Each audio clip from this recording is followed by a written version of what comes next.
नमस्कार, good morning सर्वांना।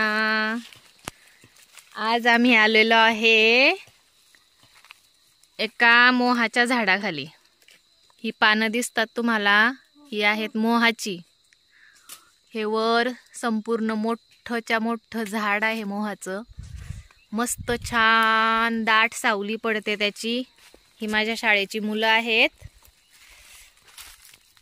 मोहाचं झाड तुम्हाला सह्याद्रीच्या डोंगरामध्ये पाहायला भेटतं। विजय ये।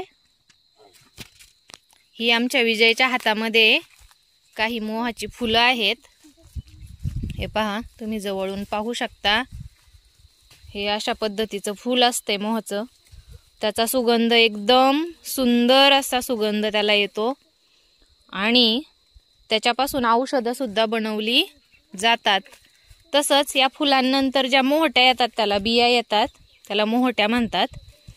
तर त्या बियांपासून तेल काढतात ना रे।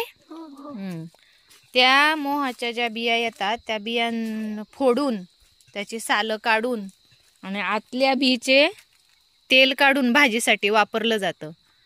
आणि हे जे मोहाचं तेल आहे बियांपासून काढलेलं, ते अत्यंत औषधी मानलं जातं। थोडंसं कडवट लागतं चवीला, परंतु ते औषधी मानलं जातं।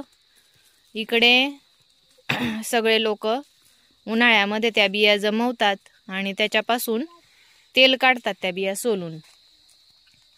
तर असं आहे हे मोहाचं झाड, अत्यंत हिरवगार। आता त्याला पालवी आलेली आहे, दाट सावली। उन्हाळ्याच्या दिवसामध्ये थोडं सुद्धा ऊन मोहाच्या झाडाखाली येत नाही, एवढी दाट सावली त्या झाडाची पडते।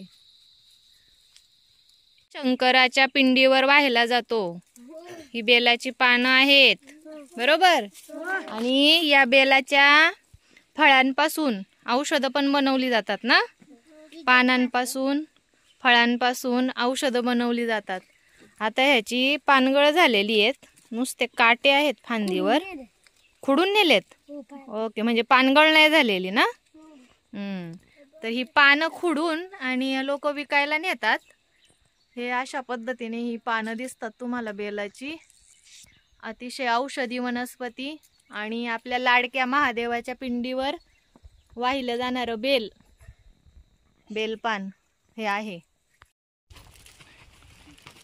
हे पहा, आता इकडे आम्ही आलेलो आहे एका मस्त आंब्याच्या झाडाजवळ, ज्याला मस्त मस्त आंबे लागले, छान छान। कैरी पाहिली का सगळ्यांच्याच तोंडाला पाणी सुटतं।